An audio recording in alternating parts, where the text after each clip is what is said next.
దయ్యం పట్టిందని నా దగ్గరకు తీసుకొస్తారు. ఎన్నోసార్లు చెప్పాలనుకున్నాను, కానీ ఇప్పుడు అవకాశం ఇచ్చాడు. చాలా సంగతులు నేను అనుకున్నప్పుడు చెప్పనివాడు, మరో టైంలో చెప్పిస్తాడు దేవుడు. అది వింతైన అనుభవం నాకుంది. ఒక విషయం నాకు అందగానే వెంటనే నేను ఉబలాట పడతాను మీకు అందించాలని. కొద్దిగా ఆగురా బచ్చే అంటాడు ఆయన. దేవునికి స్తోత్రం, హల్లెలూయా.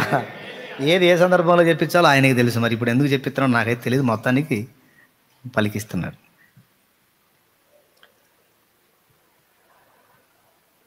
కొన్నిసార్లు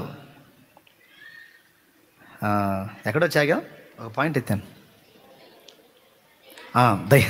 దయ్యం పట్టిన వ్యక్తిని తీసుకొస్తారు నా దగ్గరికి. సరే, ప్రార్థన చేస్తా. ప్రార్థన చేసినప్పుడు గందరగోళం అంటుంటాడు, విదిలిస్తా ఉంటుంది మొత్తాన్ని. అట్టే నిజమే. అసలు ఆ దయ్యం ఆ వ్యక్తులకు ఎలా ఎంటర్ అయింది? విశ్వాసమే ఆధారం. అర్థమైందా? విశ్వాసాన్ని ఆధారం చేసుకొని అది ఎంటర్ అయింది. వినండి, విశ్వాసం ఉంచితేనే తలుపులు ఓపెన్ అవుతాయి, దేవుడికైనా దయ్యానికైనా. సదరు వ్యక్తిలోకి దురాత్మ ప్రవేశించింది అంటే 2 కారణాలు. ఒకటి, పెద్దలు పలికే మాటల్ని బాగా గుర్తుపెట్టుకొని వాటి గురించి కథలు చెప్పుకుంటారే, ఆ తలంపులన్నీ మైండ్లో పెట్టుకొని పదే వాటి గురించి ఆలోచించటం వాటికి తలుపులు తెరిచినట్టు అయింది. వస్తాయి. దేని ఆధారంగా ఒక దయ్యం మనిషిలో ప్రవేశించింది? పెద్ద చెప్పండి, విశ్వాసమే. రైట్. దేవుడు ప్రవేశించాలన్నా కూడా విశ్వసిస్తున్నావా? నమ్మి బాప్తీసం పొంది అంటాడు. విశ్వాసానికి నమ్మకానికి గుర్తుగా బాప్తీసం పొందిన తర్వాత పరిశుద్ధాత్మ లోపలికి ఎంటర్ అవుతాడు. అట్లాగే దయ్యం ఎంటర్ అయినా కూడా విశ్వాసాన్ని ఆధారం చేసుకునే. నువ్వు దేవుడిని నమ్మితేనేమో దేవుడు ఎంటర్ అవుతాడు, దయ్యాన్ని నమ్మితే పెద్దగా. ఇప్పుడు ఆ మనిషిని తీసుకొస్తారు నా దగ్గరికి. ఎవరిని? దయ్యమును బహుగా నమ్మిన వ్యక్తిని. ఇప్పుడు ఆ దయ్యం ఎంటర్ అయింది. ఇక ఆ మనిషిని ఏళ్తం మొదలుపెట్టింది. ఆ మనిషి ఇంటి మొత్తాన్ని ఆడుకోవటం మొదలుపెట్టింది. తెచ్చినప్పుడు నేనేం చేస్తాను? ప్రార్థన చేస్తాను. ప్రార్థన చేస్తే కూడా వాస్తవంగా రూల్ ప్రకారం మర్యాదగా దయ్యం పోవాలి. కానీ ఇక్కడ దయ్యం పోదు. నాకు తెలుసు ఆ మనిషి గలాటా చేస్తూ ఉంటుంది. ఎందుకంటే ఆ దయ్యం ఎందుకు పోదంటే, ఆ మనిషిలో దయ్యపు పీడిత ఎవరైతే ఉన్నారో, స్త్రీ కానీ పురుషుడు కానీ, ఆ మనిషిలో ఆ దయ్యం పట్ల విశ్వాసం ఉన్నంత వరకు దానికి సీటు ఉన్నట్టే. అర్థమైందా? నువ్వేమో వెళ్ళిపోమంటున్నా బ్రదరు, అవతల నాకు సీటు ఉందిగా, ఆ మనిషి స్వాగతించింది, నేను వచ్చాను. నువ్వు వెళ్ళమంటే ఎట్టు కుదిరింది? మరి ఆ మనిషి అవకాశం ఇవ్వాలి కదా. దేవునికి స్తోత్రం. అందుకని ఇప్పుడు నేను దాన్ని వెళ్ళగొట్టడంతో, నేను దాన్ని గద్దించడంతో పాటు ఆ వ్యక్తి కూడా నాకు సపోర్ట్ చేయాలి. అంటే ఏంటి? ఆ వ్యక్తిలో కూడా నేను దేవుని పట్ల విశ్వాసాన్ని మొలిపించాలి. అందుకు నేను ప్రార్థన చేసి ఒక మాట చెప్తా ఆ వ్యక్తికి. ఏమని చెప్తానంటే, నువ్వు జీవం గల దేవుని సన్నిధికి వచ్చావు, ఆయన బలవంతుడు. నువ్వు ఏ దయ్యాలో, భూతాలో, దురాత్మలో, సైతాన్ అంటున్నావో వీటన్నిటికంటే కూడా ఆయన అధికుడు. ఆయన నిన్ను విడిపించున్నాడు. ఆ దురాత్మ శక్తి నీ మీద నుండి వెళ్ళిపోయింది, దాని ప్రభావం ఇక నీ మీద పనిచేయటం లేదు. ధైర్యంగా ఉండంట. దాని శక్తి నీ మీద ఇక పని చేయటం లేదు. దాని శక్తి దేవుని ఎదుట నిర్వీర్యమైపోయింది. దాని శక్తి నీ మీద పని చేయటం లేదు, ధైర్యంగా ఉండంట. అంతే, మరుక్షణం దయ్యం ఉండదు ఇక మనిషిలో. నేను చెప్పింది ఏమని అర్థమైందా? దాని శక్తి నీ మీద పనిచేయటం లేదు, దేవుని ప్రభావం నిన్ను ఆవరించింది అన్నప్పుడు, అప్పటిదాకా దయ్యాన్ని నమ్మి అవకాశం ఇచ్చింది కదా, ఒక్కసారిగా ఆ తలుపు బ్రేక్ అయిపోయింది దానికి, ఇక దయ్యానికి. అంటే ఎట్లుంటుందంటే పట్టుకొని ఆగి బయటేసినట్టు ఒక్క క్షణంలోనే.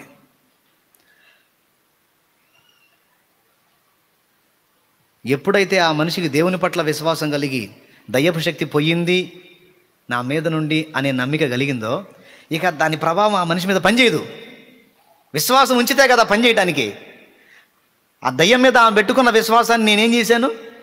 దేవుని మాటతో విరగొట్టా, ఆ కనెక్షన్ని కట్ చేశా. ఇప్పుడు ఆ దయ్యం శక్తి పనిచేసిద్ది ఆ మనిషి మీద? ఎందుకు పనిచేయదు? ఇంతకుముందు పనిచేసింది, ఇప్పుడు ఎందుకు పనిచేయట్లేదు? ఇంతకుముందు విశ్వాసం ఉంచింది, దాని పవర్ ఆ మనిషి మీద పనిచేసింది. ఇప్పుడు ఆ దయ్యాన్ని నమ్ముట అనే దాన్ని నేను కట్ చేశాను. కట్ చేసి ఆ వ్యక్తి కనెక్షన్ దేవునితో కలిపా. ఇటు పక్క నుంచి దేవుని వైపు నుంచి పవర్ ఎంటర్ అవుతుంది. ఇక దయ్యం ఎన్ని తిప్పలు పడ్డా అంటారు. అయితే మనుషుల్లో కొంతమంది విచిత్రమైన మనుషులు ఉంటారు. ఈ వచ్చిన వాళ్ళు బాగానే ఉంటారు, కానీ పక్కన వాళ్ళు ఉంటారు మెంటల్ క్యాండిడేట్లు. నేను ఆ దయ్యం కనెక్షన్ కట్ చేసి దేవుని కనెక్షన్ లింక్ చేసి బయట పంపిస్తే ఇంటికి పోయినాక ఆ మనిషికి మళ్ళా నేను లింక్ చేసిన దేవుని కనెక్షన్ తీసేసి మళ్ళీ దయ్యం కనెక్షన్ వీళ్ళు కలుపుతుంటారు అన్నమాట. ఎట్టగలుగుతారు తెలుసా? ఏం దేవుడో ఏం ప్రార్థనో కానీ అసలు అది మామూలు శక్తి కాదంట, చాలా పెద్దదంట, చాలా గొప్పదంట, అంత తేలిగ్గా వదలదంట, వెంటబడి వచ్చిద్దంట. ఇట్లాంటి మాటలు మాట్లాడినప్పుడు ఆ మనిషికి ఏమైంది? మళ్ళీ అంతకుముందు ఒకంత కొట్టింది, ఇప్పుడు 4 ఇంతలు కొడుతుంటుంది మొత్తాన్ని కలిపి. కానీ తన్నులు తినే వ్యవహారాలు. అర్థమైంది నేను చెప్పింది? దేవునికి స్తోత్రం కలుగును గాక. హల్లెలూయా. దేన్ని ఆధారం చేసుకొని నిన్ను దెబ్బతీయాలని వాడు స్కెచ్ గీసిన దేవుని అందలి నీవు ఉంచిన విశ్వాసపు శక్తి ఫలితం. యేసుక్రీస్తు నామంలో మీ అందరికీ శుభాభివందనములండి. షాలేము రాజు అనబడిన వ్యక్తి దయ్యములను వెళ్ళగొట్టే పద్ధతి గురించి చెబుతున్నాడు. ఇది రియల్గా ఇలాంటి పద్ధతిలో దయ్యాల్ని వెళ్ళగొడతాడా? ఈ వీడియో మీరంతా చూసి ఉన్నారు. అతను మాట్లాడిన మాటల్లో వాళ్ళందరికీ చెప్పటానికి ఆతృత పడుతాడు, కానీ దేవుడు కొద్దిగా ఆగురా బచ్చా అంటాడంట. మరలా చెబుతున్నా ఈ వీడియో. ఈయన ఆతృత పడతాడంట చెప్పడానికి, కానీ దేవుడు అంటాడంట కొద్దిగా ఆగురా బచ్చా అంటాడంట. ఇంకొకసారి చెబుతున్నా, రిపీట్ చేస్తున్నా ఆయన అన్న మాటను. దేవుడు అంటాడంట కొద్దిగా ఆగురా బచ్చా అంటాడంట. దేవుడు సంస్కారహీనుడు కాదు, దేవుడు సర్వశక్తిమంతుడు. దేవుడు అటువంటి పదాలు దేవుడు అంటాడని నువ్వు చెబుతున్నావంటే ఐ ఫీల్ వెరీ బ్యాడ్. దేవుడు బచ్చా అంటాడు అంటున్నావంటే నువ్వు దేవుణ్ణి అవమానపరుస్తున్నట్లు, దేవుణ్ణి నువ్వు కించపరుస్తున్నట్లు. దేవుడు ఆగురా బచ్చా అని అనడు. ఈయన ఆతృత పడుతున్నప్పుడు కొద్దిగా ఆగురా బచ్చా అంటే దేవుడు సంస్కారహీనుడు అనుకుంటున్నావా? దేవుడు నీతో అలా మాట్లాడతాడా? ఆగురా బచ్చా అంటాడా? చూడండి అతని యొక్క భాష నేను తెలియచేస్తున్నాను. మరలా ఏమంటాడంటే ఇతను చెప్పేది ఇతనికి అర్థం కాదు. ఎక్కడికి వచ్చి ఆగాము అంటాడు. మీరు ఆలోచన చేయండి. ఆ వీడియోలో ఎక్కడికి వచ్చి ఆగాము అంటే ఈయన ఏం చెబుతుండో ఈయనకు గుర్తుండదు. ఏదో కథ చెబుతాడు, మర్చిపోతాడు. ఎక్కడికి వచ్చి ఆగాము. వాక్యం అయితే ఆగరు, కథలు కాబట్టి ఎక్కడికి వచ్చి ఆగాము అంటున్నాడు. నువ్వు వాక్యం బోధించినావు అనుకో, ఫలాని అధ్యాయము, ఫలాని లేఖనము, ఫలాని వచనము ఇది ఉంటుంది. ఇప్పుడు ఇది కథ కదా, కథలో ఏమంటాడు? ఎక్కడికి వచ్చి ఆగాము అని అడుగుతున్నాడు. తర్వాత దెయ్యము విశ్వాసమును ఆధారము చేసుకొని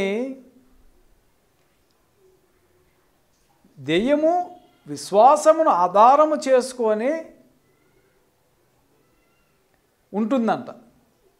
విశ్వాసాన్ని ఆధారం చేసుకుంటుందంట. ప్రార్థన చేస్తే దయ్యము వెళ్ళాలి, కానీ దయ్యం పోదట. మళ్ళా ఈయనే అంటున్నాడు, ప్రార్థన చేస్తే దయ్యం వెళ్ళాలి కానీ దయ్యం పోదట. ఆ మనిషికి దయ్యము పడితే స్త్రీ కానీ పురుషుడు కానీ ఉన్నాడా? ఆ మనిషి అంటాడు దయ్యం అంట, స్త్రీ అంట, పురుషుడు అంట. అంటే పురుషు దయ్యము, స్త్రీ దయ్యం. దయ్యము స్త్రీలింగం, పురుషులింగం ఉండదు. ఇది ఈయనకున్న జ్ఞానము. మీరు ఆ వీడియో చూశారు, బాగా గమనించండి. అతని మాటలు నేను రిపీట్ చేస్తున్నా మీకు. దయ్యము పురుష దయ్యమా, స్త్రీ దయ్యమా? చూసారా? పురుష దయ్యమా, స్త్రీ దయ్యమా అంట. దయ్యమును వెళ్ళగొట్టిన తర్వాత ఇంటికి వెళ్ళిన తర్వాత మరలా లింకును కలుపుతారంట. అబ్బా ఆ దయ్యము చాలా మొండి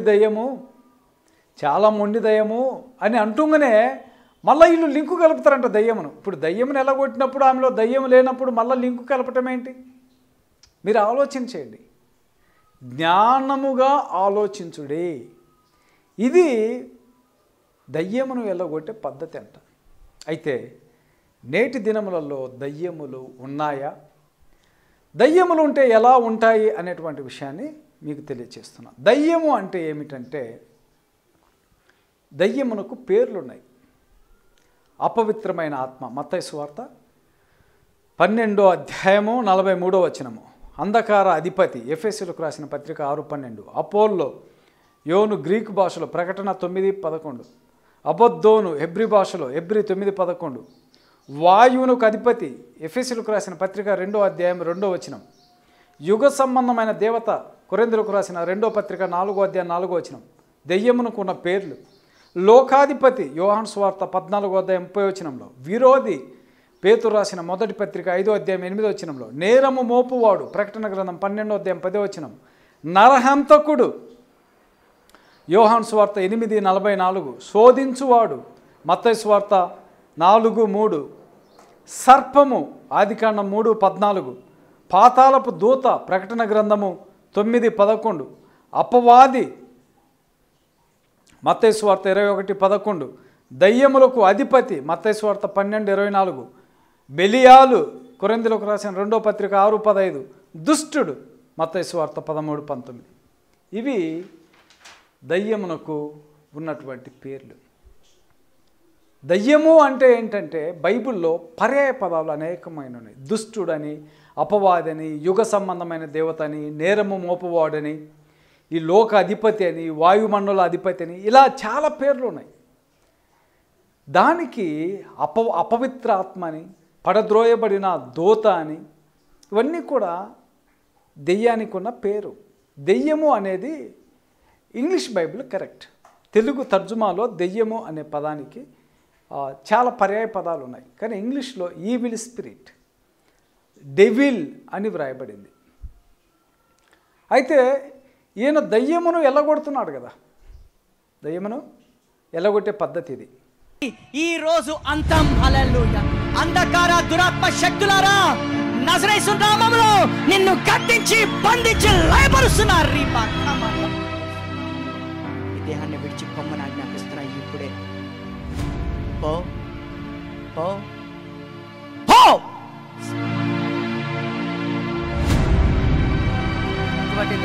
విడుదల. ఇన్ని నెల రోజుల నుంచి బాధపడుతున్నా, ఈ రోజు నీకు విడుదల. అంతే. ఖతం. యేసు నామంలో నీకు గొప్ప విడుదల కలిగను. ఆ దురాత్మ నీ దేహంలో రాకూడదు. యేసు నామములో విడుదల, శాంతి ప్రకటిస్తున్నా, సమాధానం ప్రకటిస్తున్నా. యేసు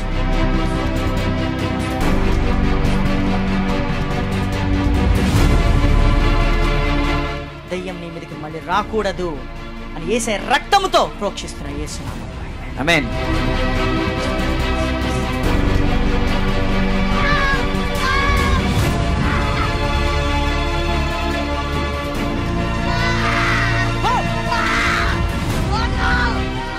నీకు ఈ రోజు ఈ దేహాన్ని విడిచి పావు. సంవత్సరాల నుంచి నువ్వు తిన్నావేమో, ఈ రోజు ఈ కుటుంబంలో తినవు. ఎవరిని నిన్ను గద్దిస్తున్నా, విడిచిపోవు.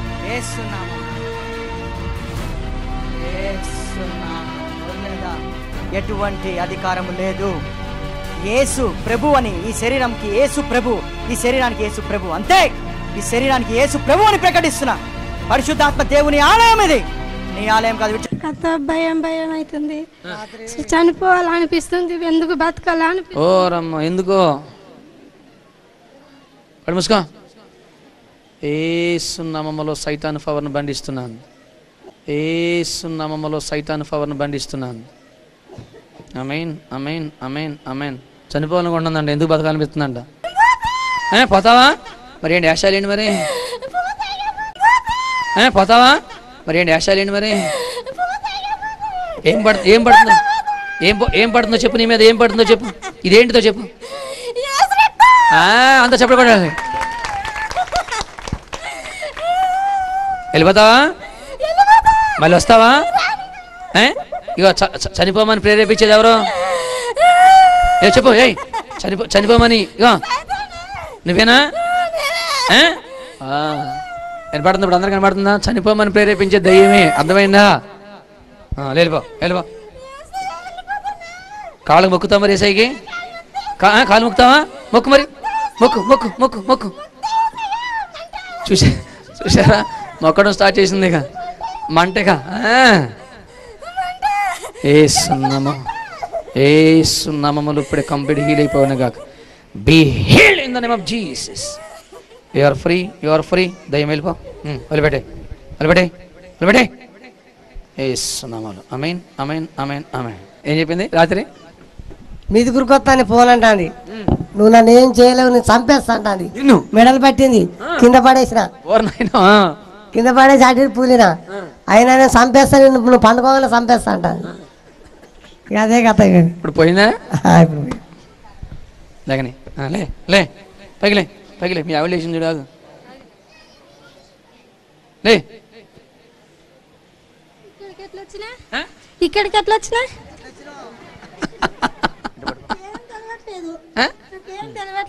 ఏం తెలవట్లేదు. ఈ పైకి ఎట్లా వచ్చినా తెలియట్లేదు. ఇక మీ ఆయన లాక్కొచ్చాడు, ఏమో నాకు తెలియదు. నేను కొట్టమని చెప్పాడు. ఏమో తెలియదా నాకు. పో, దయ్యం పోయింది. ఓకే, ఏ సున్నామాలు ఇంకా ఏ చీకటి పంచడానికి లేదు. ఆమేన్ ఆమేన్. నువ్వేనా? ఎంతకాలం అవుతుంది ఎయిడ్స్ వ్యాధి తెచ్చి? 2 సంవత్సరాలు. ఇక్కడ ఏ దేవుడు ఉన్నాడు? ఈ లోకానికి రక్షకుడు ఎవరు? ప్రజల పాపాలు ఎవరి రక్తం ద్వారా కడగబడతాయి? ఇదిగో వెళ్ళిపోతావా? ఇక ఏ రిపోర్ట్ రాబోతున్న త్వరలో? నార్మల్. అది కూడా ఇక్కడ నిలబడి, ఇక్కడ నిలబడి, అటు తిరిగి నిలబడి. అది చాలు. ఇట్రా, నోరు తెరవండి. నార్మల్ రిపోర్ట్ తీసుకో. పడగైపో.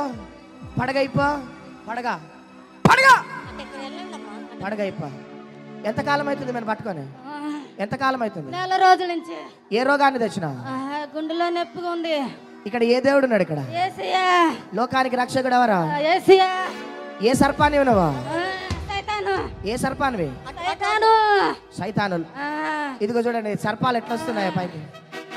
గట్ట సర్పానివా? సైతానువా? లూసిఫర్వా? తిప్పండి రా. ఎంతకాలం అవుతుంది మనం పట్టుకొని? ఏ రోగాన్ని తెచ్చినా? ఎన్ని సంవత్సరాల నుంచి పిల్లలు లేకుండా చేస్తున్నా? చూడండి. ఏ మందులు ఇస్తారండి డాక్టర్స్? ఈ మెడిసిన్స్. ఇక్కడ ఎవరున్నారు? ఇక్కడ ఏ దేవుడు ఉన్నాడు? ఎవరున్నారు ఇక్కడ? గట్టిగా. అది దయ్యాలకు తెలుసు. సర్వోన్నతుడు ఆయన. గట్టిగా చెప్పండి కదా.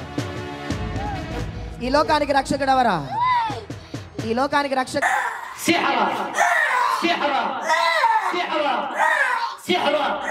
يعلمون الناس السحرة يعلمون الناس السحرة يعلمون الناس السحرة يعلمون الناس السحرة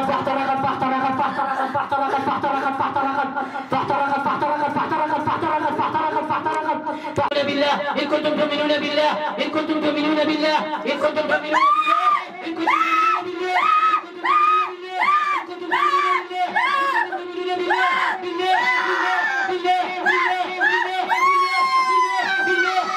فيها ولا يحيا ثم لا يموت فيها ولا يحيا ولا يحيا ولا يحيا ولا يحيا ولا يحيا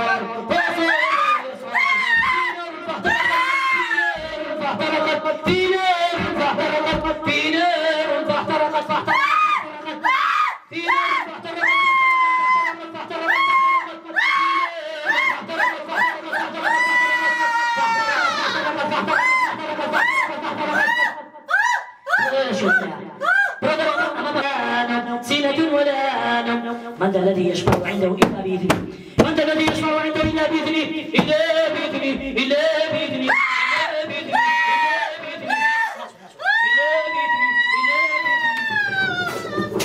إلا بإذنه إلا بإذنه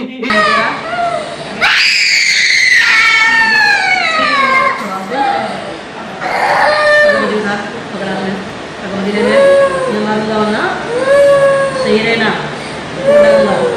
ले अगरबत्ती, अगरबत्ती उठा, चल अगरबत्ती उठा, अगरबत्ती, अगरबत्ती हाथ में ले ले, अगरबत्ती उठा, पकड़ लिए, नीचे से, नीचे कर, बोल दे, नहीं बोला, स्वामी भगवान की आज्ञा से मूल अक्षर मूर्ति गोपालानंद स्वामी की आज्ञा से ये हनुमान जी महाराज के वृद्धाप से ये बच्ची के दिमाग में से बदन में से मेरा दुष्ट प्रभाव लेके नारायण कुंड के धारे में चली जाती हूँ। परेशान किया तो, पागल किया तो हनुमान जी महाराज की सौगंध है, रखो वापस।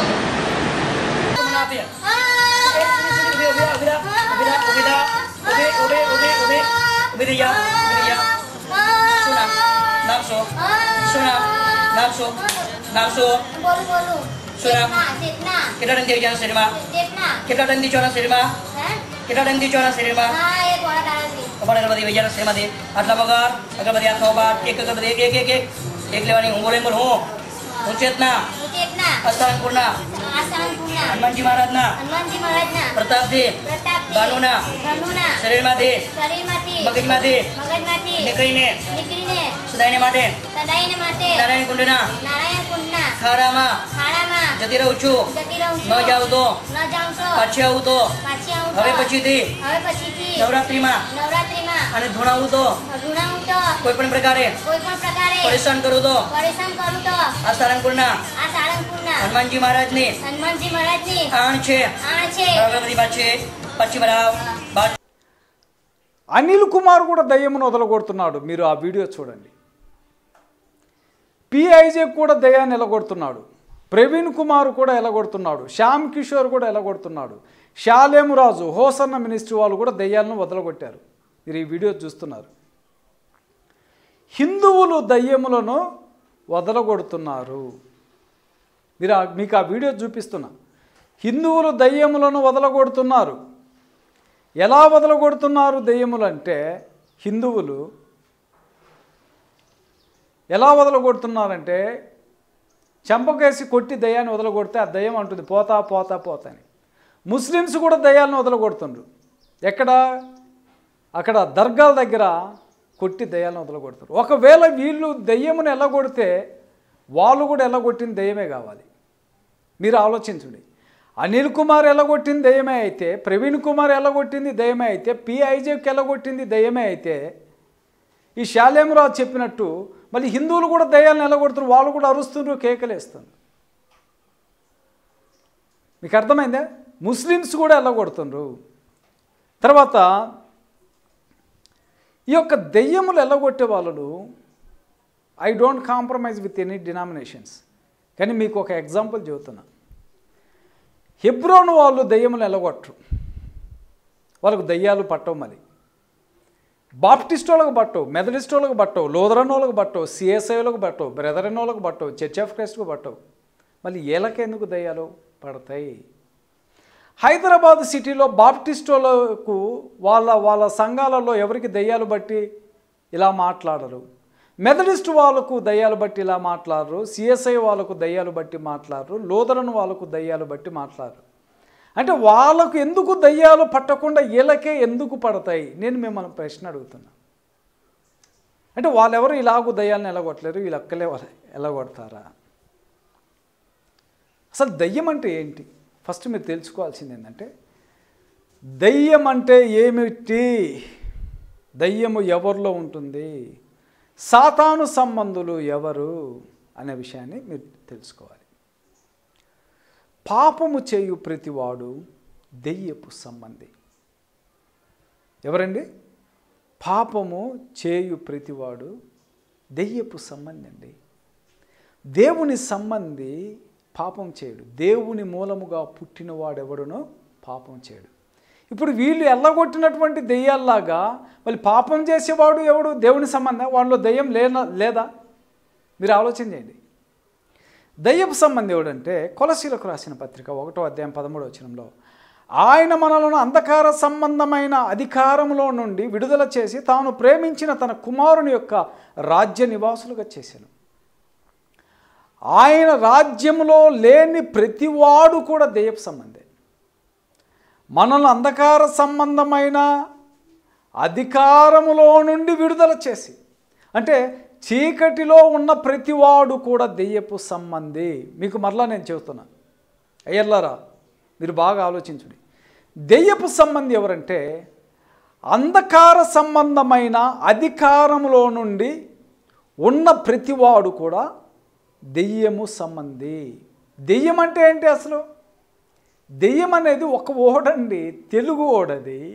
అది తర్జుమా కూడా వీళ్ళు పర్యాయ పదాలు అలా రాశారు, కానీ అసలు దెయ్యము అనేది కరెక్ట్ వర్డ్ కాదు. బేసికలీ వీళ్ళకి ఇంగ్లీష్ రాదు, అదే ప్రాబ్లం. ఈవిల్ స్పిరిట్, అపవిత్రాత్మ దాని పేరు. పరిశుద్ధాత్మ పడద్రోయబడిన ఆత్మ, పరిశుద్ధాత్మ దురాత్మ. దెయ్యము అంటే అర్థం ఏంటంటే దురాత్మ అని అర్థం అండి. ఆ దురాత్మకు ఒక సమూహం ఉంది, పడద్రోయబడిన దూతకు. అది భూమి మీద చీకటి సంబంధులు అందరూ కూడా దాని సంబంధులే. వెలుగు సంబంధులు దేవుని సంబంధులు వేరు, చీకటి సంబంధులు వేరు. అయితే ఆ దయ్యపు సంబంధములో నుంచి దేవుడు మనల్ని ప్రేమించి తన కుమారుని యొక్క రాజ్య నివాసులుగా చేసెను. ఆ దయ్యములో నుంచి బయటకు పడాలంటే ఒక వ్యక్తి ఏం చేయాలంటే దేవుని వాక్యం వినాలి, విశ్వసించాలి, మారు మనసు పొందాలి, ఒప్పుకోవాలి, బాప్తీసం పొందాలి. బాప్తీసం పొందినవాడు క్రీస్తు ప్రభువారి యొక్క సంఘము అనబడిన శరీరంలోనికి వస్తాడు. ఆయన సంఘాన్ని కట్టాడు, ఆ సంఘాన్ని స్థాపించాడు, సంఘము కోసం ప్రాణం పెట్టాడు, ఆ సంఘానికి శిరసై ఉన్నాడు. ఆ సంఘములో లేని ప్రతివాడు కూడా చీకటి సంబంధి. ఆ చీకటి సంబంధి వాడిలో ఉన్న చీకటి పోవాలంటే వెలుగులోనికి రావాలి. అందుకే లేఖనం చెప్పుతుంది, ఆయన మనను అంధకార సంబంధమైన అధికారములో నుండి విడుదల చేసి తాను ప్రేమించిన తన కుమారుని యొక్క రాజ్య నివాసులుగా చేశాను. మీకు అర్థమైంది ఈ మాట? రాజ్య నివాసులుగా చేశాను. అయితే ఇప్పుడు చీకటి సంబంధులు ఎవరు? చీకటి సంబంధులంతా ఎవరు? రక్షణ లేని వారందరూ కూడా దెయ్యపు సంబంధులే. ప్రభునామం ఎరగనటువంటి వారందరూ కూడా ఎవరంటే వారిలో దెయ్యాలు ఉన్నవి. ఇది బైబిల్ ఆధారము. మరి ఒక లేఖనం చూడు, పేతురు రాసిన మొదటి పత్రిక 1వ అధ్యాయం 9వ వచనంలో, అయితే మీరు చీకటిలో నుండి ఆశ్చర్యకరమైన తన వెలుగులోనికి మిమ్మల్ని పిలిచిన వాని గుణాతిశయము ప్రచురము చేయు నిమిత్తము ఏర్పరచబడిన వంశమును, రాజులైన యాజక సమూహమును, పరిశుద్ధ జనములు, దేవుని సొత్తైన ప్రజలై ఉన్నారు. మీరు చీకటిలో నుండి ఆశ్చర్యకరమైన తన వెలుగులోనికి మిమ్మల్ని పిలిచాను. చీకటి అంటే భౌతిక సంబంధమైన పగలు చీకటి కాదు. చీకటి అంటే పాపము. ఈ పాపములో జీవించే ప్రతి వాళ్ళు కూడా దెయ్యపు సంబంధులు. చీకటిలో ఉన్నటువంటి వారిలో దేవుడు ఉండడు. దేవుడు లేని వాడిలో ఉండేది ఒకటే, దెయ్యమా దేవుడా. దెయ్యం అంటే అర్థము అపవిత్రాత్మ, దురాత్మ, పడద్రోయబడిన దూత, యుగ సంబంధమైన దేవత. దానికి చాలా పర్యాయ పదాలు ఉన్నాయి, పేర్లు. అయితే ఆ చీకటిలో ఉన్న వాళ్ళందరికీ కూడా దెయ్యములు ఉన్నాయి. వీరు ఎల్లగొట్టినట్టు వీరికి ఒక్కరికే దెయ్యాలు ఉన్నాయి, మిగతా వాళ్ళకు దెయ్యాలు లేదు అని కాదు దాని భావము. వీరే దయ్యాలను, వీరు దయ్యాలు, వీరికి దయ్యాలు ఉన్నాయి. ఎవరికి? షాలేం రాజు అనే వ్యక్తికి దయ్యం ఉంది, ప్రవీణ్ కుమార్కు దయ్యం ఉంది, అనిల్ కుమార్కు ఉంది, శ్యామ్ కిషోర్కు ఉంది, స్టీఫెన్ పాల్కు ఉంది, సతీష్ కుమార్కు ఉంది. వీళ్ళందరిలో ఉన్నదే దయ్యాలు. ఎందుకంటే వారు ఇంకా సత్యంలో జీవించని ప్రతి వాడిలో, సత్యంలోనికి రాని ప్రతి వాడిలో దెయ్యం ఉంటుంది. సత్యంలోనికి ఎప్పుడైతే వస్తావో, క్రీస్తు కట్టిన సంఘంలోనికి నువ్వు ఎప్పుడైతే వస్తావో, నీలో దెయ్యము ఉండదు. అప్పుడు నువ్వు వెలుగు సంబంధి అవుతావు. అందుకు ఆధారమే ఈ లేఖనం. ఆ ఆధారం ఏంటి? ఆయన మనల్ని అంధకార సంబంధమైన అధికారము నుండి విడుదల చేసి తాను ప్రేమించిన తన కుమారుని యొక్క రాజ్య నివాసులుగా చేసిన. తన కుమారుని యొక్క రాజ్య నివాసులుగా లేనటువంటి వాళ్ళందరూ కూడా చీకటి సంబంధులు, దెయ్యపు సంబంధులు, సాతాను సంబంధులు. ఆ రాజ్య నివాసమే క్రీస్తు ప్రభువారు స్థాపించినటువంటి సంఘమై ఉన్నది. అదే క్రీస్తు కట్టిన సంఘము, దానికి ఆయన రక్షకుడు, దానికి ఆయన శిరస్సు, దానిని ఆయన ప్రేమించి దాని కొరకు తన్ను తాను అప్పగించుకున్నాడు. యోహాను రాసిన మొదటి పత్రిక 1వ అధ్యాయం 6వ వచనంలో ఆయనతో కూడా సహవాసము గలవారమని చెప్పుకొని చీకటిలో నడిచిన ఎడల మనము అబద్ధమాడుచు సత్యమును జరిపింపకుందుము. అయితే ఆయన వెలుగులో ఉన్న ప్రకారం మనం వెలుగులో నడిచిన ఎడల మనము అన్యోన్య సహవాసము గలవారమై ఉండి అప్పుడు ఆయన కుమారుడైన యేసు రక్తం ప్రతి పాపం నుండి మనను పవిత్రులుగా చేయడు. చూసారా, ఒకడు చీకటిలో నడుచుచు మనం చీకటిలో ఉండి అబద్ధమాడుచు సత్యమును జరిగింపక ఉన్నవాడి ప్రతి వాడిలో దెయ్యం ఉంది. వీరంతా జీవించేది చీకటిలో. ఈ శాలేము రాజు కానీ, హోసన్న మినిస్ట్రీ వాళ్ళు కానీ, వీరందరూ కూడా జీవించేది అసత్యములో. వీరంతా జీవించేది అసత్యంలో. వీరు దయ్యములను వెళ్ళగొడతారట. అంతేకాకుండా యేసు ప్రభువు వారు దయ్యమును వెళ్ళగొట్టారండి. మార్కు సువార్త 5వ అధ్యాయం 7వ వచనంలో యేసు సర్వోన్నతుడైన దేవుని కుమారుడు నాతో నీకేమి, నన్ను బాధపరుచుకుమని దేవుని పెరట నీకు ఆనపెట్టుచున్నాను బిగ్గరగా కేకలు వేసెను. ఎందుకనగా ఆయన అపవిత్రాత్మలు ఈ మనుషుని విడిచిపోమని వానిలో చెప్పెను. 15వ వచనంలో అందుచేత ఇదనమాట. ఇప్పుడు యేసు ప్రభువారు దయ్యములను నిలగొట్టాడు. వాస్తవం. ఆ దయ్యములు, అపవిత్ర ఆత్మలు ఆయన ఎల్లగొట్టినట్టు ఈరోజు లేవు. అవి ఆయన దేవుని కుమారుడు, ఆయన దేవుని కుమారుడని నిరూపించటానికి అవి కేకలు వేసినవి. అవి పడద్రోయబడినటువంటి దురాత్మ సమూహము ఇక్కడ ఉన్నప్పుడు కేకలు వేసినాయి. సరే, పాత నిబంధనలో చూడండి, సౌలు కనబడినటువంటి ఒక వ్యక్తికి దేవుని ఆత్మ వెళ్ళి దురాత్మ వచ్చెను వ్రాయబడింది. యోబుకు సాతాను శోధించెను అని వ్రాయబడింది. ఇప్పుడు క్రొత్త నిబంధన క్రీస్తు ప్రభువారు వచ్చినప్పుడు అవి కేకలు వేసినాయి. అంతకు మునుపు కేకలు వేయలేదు. చూసారా, ఈయన దేవుని కుమారుడిని నిరూపించడానికి అవి కేకలు వేసినవి. అలాగే దయ్యములను ఎల్లగొట్టింది. అపోస్తుల కార్యం 5వ అధ్యాయం 15వ వచనంలో అందుచేత పేతురు వచ్చుచుండగా జనులు రోగులను వీధులలోనికి తెచ్చి వారిలో ఎవని మీదైనను అతని నీడైనను పడవలనని మంచము మీదను పరుపుల మీదను వారిని ఉంచిరి. మరియు యెరూషలేము చుట్టూ నుండి పట్టణము జనులు రోగులను అపవిత్రుల చేత పీడింపబడినని మోసుకొని కూడా వచ్చి ఉండిరి. పేతురు యొక్క నీడబారినప్పుడు రోగులు స్వస్థత పొందారు, దెయ్యాలు వెళ్ళిపోయాయి. అసలు దెయ్యం అంటే ఏమిటి అంటే మనిషిని పట్టుకొని పీడించి కింద పాడి పోగొట్టేదే కాదు, అసత్యములో ఉన్న ప్రతివాడు దెయ్యమే. ప్రభు నామమును ఎరగని ప్రతివాడు దెయ్యపు సంబంధే. కల్పనా కథలు బోధించేవాడు కూడా దెయ్యపు సంబంధే. అయితే పౌలు కూడా దెయ్యంను వదలగొట్టాడు. అపోస్తుల కార్యం 19వ అధ్యాయం 12వ వచనంలో మరియు దేవుడు పౌలు చేత విశేషమైన అద్భుతములను చేయించెను. అతని శరీరమునకు తగిలిన చేతి గుడ్డలైనను నడికట్లైనను రోగులను తెచ్చినప్పుడు రోగములు వారిని విడిచి దయ్యములు కూడా వెళ్ళిపోయాను. పౌలు గారు కూడా చేశారు. అయితే అలాగూ దయ్యములు ఇప్పుడు లేవు. వారు ఎల్లగొట్టినట్టు ఇప్పుడు లేవు. ఎందుకు ఇప్పుడు అలా లేవు అంటే వారికి ఆ అధికారం అపోస్తులకు మాత్రమే ఉన్నది. చాలామంది ఏమనుకుంటారంటే మెంటల్గా బాగలేక రోడ్డు మీద తిరిగి పిచ్చోలుగా తిరుగుతుంటారు కదా, వాళ్ళకు దయ్యాలు పట్టినాయంటారు. అది తప్పండి.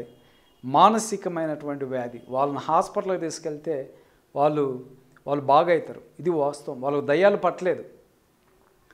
రోడ్ల మీద పిచ్చోళ్ళు బట్టలు దించుకొని ఎక్కడంటే ఎక్కడ పడుకొని తిరుగుతుంటారు చూడు, వాళ్ళకు దయ్యాలు పట్టలేదు. మానసికమైనటువంటి అది ఒక వ్యాధి. నేను చూశాను, ఎర్రగడ్డకు వెళ్ళి చాలామంది మెంటల్ వ్యాధి వాళ్ళు బాగుపడ్డారు. నా తమ్ముడికి బాగాలేకుంటే కూడా నేను హాస్పిటల్లో ఉన్నాను, నా తమ్ముడికి బాగైంది. అంటే దెయ్యాలంటే ఇవి కాదండి, ఇవి కాదు. అయితే దెయ్యముల యొక్క చీకటిలో ఉన్న ప్రతివాడు దెయ్యపు సంబంధే, సత్యంలో లేని ప్రతివాడు దెయ్యపు సంబంధే, ప్రభునామమును ఎరగని ప్రతివాడు కూడా దెయ్యపు సంబంధే. యేసు ప్రభు వారు అంటాడండి, ఎగ్జాంపుల్ ఇది మీకు మంచి ఎగ్జాంపుల్.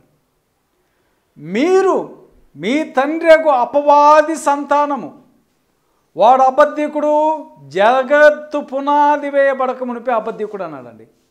ఇప్పుడు యేసు ప్రభు వారిని వాళ్ళు అన్నారు, నువ్వు దయ్యము పట్టినవాడివి, సర్ప సంతానం అని.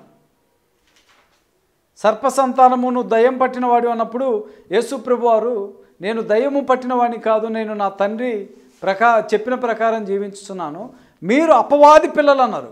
మళ్ళీ వాళ్ళు అపవాది పిల్లలు అన్నప్పుడు శాస్త్రులు పరిచయులు మళ్ళీ గిజగిజ కొట్టుకొని తన్నుకులాడి పడిపోలేదు. యేసు ప్రభు వారు అన్నాడు, మీరు మీ తండ్రి అగు అపవాది పిల్లలు, వాడు జగత్తు పునాది వేయబడక మునిపే అబద్ధికుడు.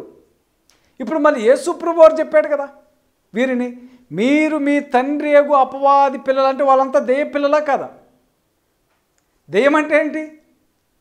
యేసు ప్రభు వారు స్వయంగా చెప్పాడు శాస్త్రులను పరిచయాలను, మీరు మీ తండ్రి అగు అపవాది పిల్లలు అన్నాడు. అంటే వారిలో దెయ్యం ఉన్నట్టా లేదా మీరు ఆలోచన చేయండి. మీరు మీ తండ్రి అగు అపవాది పిల్లలు అని యేసు ప్రభు వారు అన్నాడంటే వాళ్ళు దెయ్యపు సంబంధులనే దాని యొక్క అర్థము. అంటే ఇలా ఎల్లగొడితే దెయ్యాలు ఉన్నట్టు కాదు. దెయ్యము అంటే అర్థమేంటి? దెయ్యాలు ఎవరిలో ఉంటాయి? నేటి దినములలో దెయ్యాలు ఉన్నాయా? దెయ్యమునకు ఎన్ని పేర్లు ఉన్నాయి? దాని యొక్క లక్షణాలు, దాని యొక్క బోధ ఏంటనేది మనం స్పష్టంగా బైబిల్లో ఉన్నటువంటి లేఖనములను పరిశీలించితే అది అర్థమవుతుంది. అయితే దెయ్యపు బోధ కూడా ఉంది. తిమోతికి రాసిన మొదటి పత్రిక 4వ అధ్యాయం 1వ వచనంలో, అయితే కడవరి దినములలో కొందరు అబద్ధికులు వేషధారణ వల్ల మోసపరుసు ఆత్మల యందును దయ్యముల బోధ యందును లక్ష్యం ఉంచి విశ్వాస భ్రష్టులగుదురని ఆత్మ తేటగా చెప్పుచున్నాడు. ఆ అబద్ధికులు వాతవేయబడిన మనస్సాక్షి గల వారై వివాహమును నిషేధించుచు సత్య విషయమై అనుభవ జ్ఞానము గల విశ్వాసులు కృతజ్ఞతాస్తుతులు చెల్లించి పుచ్చుకొను నిమిత్తము దేవుడు సృజించిన ఆహార వస్తువులను కొన్నిటిని తినుట మానవలనని చెప్పుచుందరు. దేవుడు సృజించిన ప్రతి వస్తువును మంచిది, కృతజ్ఞతాస్తుతులు చెల్లించి పుచ్చుకునే ఏది నిషేధింపదగినది కాదు. అయితే దేవుడు సృజించిన ఆహారపు వస్తువులను కొన్నిటిని తినుట మానవలనని చెప్పేవాళ్ళు ఎవరంటే దెయ్యపు సంబంధాలు. ఇది దెయ్యపు బోధ అంట. వారు దెయ్యము బోధయందు లక్ష్యముంచి విశ్వాస భ్రష్టులగుదురని ఆత్మ తేటగా చెప్పుచున్నాడు. అయితే ఈ దెయ్యపు బోధ ఎలా ఉంటుందంటే కట్టుకథలు, కల్పనాకథలు దేవుడు చెప్పించడు. కట్టుకథలు దేవుడు చెప్పించడు. ముసలమ్మ ముచ్చట్లు, చెరుపురుగోరి బోధలు, జ్ఞానయుక్తమైన తీయని మాటలు, నూనె డబ్బాను యేసు రక్తమని అమ్ముకోవటము, కచ్చీపులోనికి పరిశుద్ధాత్ముడు వచ్చాడని అమ్ముకోవటం, ఇవన్నీ కూడా దెయ్యపు సంబంధులు. వాళ్ళు దెయ్యాలంటే ఇలా పడిపోయిన వాళ్ళు కాదండి. పడిపోయిన వాళ్ళు దెయ్యాలనుకుంటున్నావా? దెయ్యము, దాని యొక్క సంబంధులు, దాని యొక్క లక్షణాలు, దాని యొక్క ఉద్దేశము నీవు బైబిల్ చదివితే అర్థమవుతుంది. యేసుప్రభు వారు ఆ రోజే చెప్పాడు. యేసుప్రభు వారి మీద తిరుగుబాటు చేసిన వాళ్ళకు చెప్పాడు, మీరు అపవాది పిల్లలు అన్నాడండి. అపవాది పిల్లలంటే వాళ్ళు గడగడగడ కొట్టుకొని పడిపోయి లేదు. నీకు దెయ్యము నీలో ఉన్నా కూడా కాన్షియన్స్, నువ్వు ఏం చేస్తున్నావు నీకు అర్థమవుతుంది. మద్యము తాగిన వాడు తన మత్తులో పడిపోయి తను ఏం చేస్తుండో తనకు తెలియదేమో, కానీ దయ్యము పట్టినవాడు అనగా దయ్యం అంటే ఏంటండి? దయ్యం అంటే చనిపోయిన మనిషి దయ్యము కాదండి, పడద్రోయబడినటువంటి దురాత్మ. అది ఏ మనిషిలో ఉన్నా కూడా వాడు తప్పు చేసేటప్పుడు వాడికి అది తప్పని తన మనస్సాక్షి గద్దిస్తుంది. వాడు దొంగతనం చేసేటప్పుడు అది దొంగతనం అని వాడికి తెలుస్తుంది. అది దయ్యపు కార్యమైనా కూడా అది దొంగతనము, అది వ్యభిచారము, పాపము, మోసము, ఇది హత్య అనే కాన్సెన్స్ నీ మనస్సాక్షికి తెలుస్తుంటుంది. దెయ్యపు సంబంధి అయినప్పటికీ కూడా వాడికి తెలుస్తుంటుంది. అయితే వీరేంటంటే వీరు దెయ్యాలను ఎల్లగొడతారంట. ఇవి దెయ్యాలు ఉన్నాయట. అదంత అబద్ధం. వీరు మీకు పట్టిన దెయ్యాలు. షాలేము రాజు అనే వ్యక్తి కానీ, హోసన్న మినిస్ట్రీ వాళ్ళు కానీ, అనిల్ కుమారు, ప్రవీణ్ కుమారు, స్టీఫెన్ పాలు, వీళ్ళందరూ కూడా, సతీష్ కుమారు, వీరందరూ కూడా మీకు పట్టిన దయ్యాలు. చీకటి సంబంధి అంటే ఎవరంటే అసత్యంలో జీవించే ప్రతివాడు చీకటి సంబంధి. అసత్యంలో జీవించే ప్రతివాడు కూడా చీకటి సంబంధి. అందుకే ప్రభు చెప్పాడు, చూసావా, కొరింథీయులకు రాసిన పత్రికలో పౌలు గారు, ఈ యుగ సంబంధమైన దేవత వారి మనోనేత్రములకు గ్రుడ్డితనము కలుగచేసెను. యుగ సంబంధమైన దేవత వారి మనోనేత్రంలో గ్రుడ్డితనం కలుగజేసిందంటే ఈ యుగ సంబంధమైన దేవత చేతిలో వారు ఉన్నారా లేరా? ఒకవేళ వారు దేవుని చేతిలోకి ఉంటే యుగ సంబంధమైన దేవత వారి మనోనేత్రములకు గ్రుడ్డితనము కలుగచేయదు. ఇది సత్యం అండి. ఎల్లారా, నేటి దినములలో వీళ్ళను పడగొట్టినట్టు వీళ్ళు పడిపోయి కొట్టుకుంటే అనిల్ కుమార్ అంటే దయ్యమా, ఈరోజు నీకు విడుదల కాబోతుంది. అనిల్ కుమారే దయ్యం అండి. అనిల్ కుమార్ ఒక దెయ్యము. అనిల్ కుమార్లో దెయ్యం ఉంది, ప్రవీణ్ కుమార్లో దెయ్యం ఉంది. వీళ్ళు సాతాను సంబంధులు. అసత్యములో జీవించే ప్రతివాడు కూడా చీకటి సంబంధి. సత్యములో జీవించేవాడే దేవుని సంబంధి అని బైబిల్ గ్రంథం స్పష్టంగా చెబుతుంది.